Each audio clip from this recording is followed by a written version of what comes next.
it's time for another installment of Matchbox Collector's Releases, aka the Mattel exclusive drops for Matchbox. They started doing this mid-2021, and I have gotten every model that they've come out with, including that made-to-order Coronation coach that I still don't really know why I bought, other than because I am a slave to this brand. But I got this today, the 1980 Porsche 911 Turbo. This created a bit of a buzz, actually a lot of a buzz, because it sold out in 4 minutes. 4 measly minutes this thing sold out in. There's a bunch of literature on the back if you want to read it. This product is intended for adult collectors. Well, yeah, I don't know if I'd give it to little Timmy to play with. Judging that these go on eBay for about, I said about like the floor seems to be about 60 right now. Like I said, this sold out very quick. It was a 4-minute sellout, and that is just because it was a very popular and anticipated release, and this thing's not coming out. Hang on, let me pull on the, there we go. Okay, this is nice. Plastic insert. I don't care. These were open to literally anyone that had a Mattel Creations account. You just had to go on and buy it. Went on sale at 9 a.m. a couple weeks ago as I'm filming this video. And like I said, 4-minute sellout. So you had to be on top of it. And this is nice. This is nice. So we have a really nice acrylic case. All these Matchbox Mattel Creations releases, with the exception of this Tesla right here, come in very nice acrylic cases that are just really nice display pieces if you display them. I don't display them in the cases because they're very large and kind of hard to display. So here it is. There's a bunch of legal mumbo jumbo on the bottom. There's the back. Look at that render. That render is very cool. It has more literature on the back. This casting, as you can see, it says actually gives a casting history on the back. That's really cool. But yes, this particular version debuted in 2019. It's an homage to the original 911 tooling, so it's not like a completely scale accurate 911. It's more of a, it's kind of got more of a stylized look. Also, I like how they have a silhouette of the car on the back of the package. That's really cool. And I want to test, how easy does this acrylic case come off? Let's see. Oh my gosh, that was very easy. It did not take much effort. Why do I make a big deal out of that? Because the RLC models that have come in acrylic cases, I swear to God, they are sealed with titanium. I cannot get them off the plastic base, the acrylic cases off the plastic bases. Ever since that Kawabunga Volkswagen Beetle, they have just been stuck on there, and it's actually insane. You know what I just realized? I forgot to bring a screwdriver.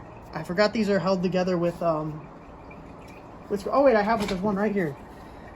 It's very massive, so I hope I don't strip the head. In fact, you know what? Yeah, I probably am stripping the head because this thing's way too big. I will be back with an actual properly sized screwdriver. Screwdriver required. This one's not as fat as the other one, so let's see if it actually comes with it. Yep, here we go. Oh, this thing's taking a little longer. I always open up all these models. So here we go. I think I'm just stripping the head at this point. This is very meticulous. I don't even know if I'm going to cut this out at all, because this is just taking a while. Actually, you know what? I might just cut this part out. This is quite boring. So cut number 2 on the way. Come on. Okay. After a couple jump cuts, it's off the base. Talking about the base, it has a very cool retro 80s styling. Well, early 80s styling. So it's like early 80s and late 80s were very different from each other, I feel. Or maybe this is 80s. I don't know. There's like, the 80s have like multiple, like, what do you call it, like styles. But this, to the camera, wow. So this does have Hot Wheels Real Riders on it. This is like their star Real Rider in like a teal. And I'm glad they put Hot Wheels Real Riders on this, because They actually sink a little bit in the wheel, into the wheel well, as you can see, but they look pretty solid. Better than like most of Matchbox's two-piece wheels, because oh my gosh, Matchbox's two-piece wheels are terrible. Their basic wheels are very, very good though. It's got Porsche 911 on the side of it with this kind of blue grid design with a purple fade turbo on the back. It's got some triangles up here on the front. There is the front with the headlights and the Porsche emblem, the same grid and triangles here with a blue stripe going down the middle with Porsche printed on the window piece. It has this black part for the wing or the spoiler or whatever. I think that's just part of the interior. You have the taillights there, Matchbox. My only complaint is I think the purple fade is kind of dot matrixy, but actually the graphics on this are pretty good. The taillight graphics are very good on this. Graphics are actually pretty solid. And if you know anything about this casting, it has opening doors. Because this is, like I said, a super fast model they did opening doors on it.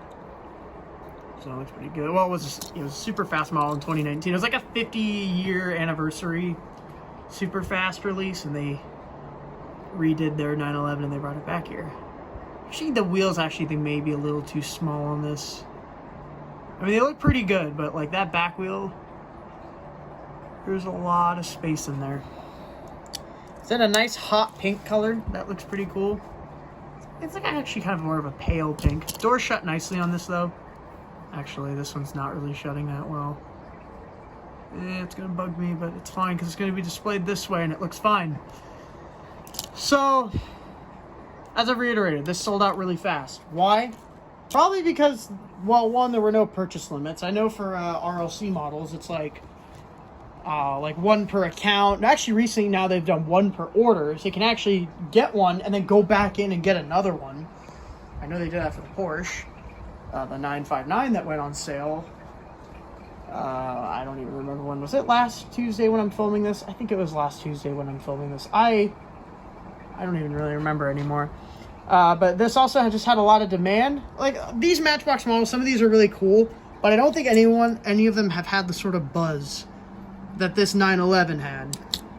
And the third reason is they just don't make many of these. I know, like, the first few releases, not even 10K. I don't know if they bumped the production run up, but it probably hasn't moved too much. So these were very limited.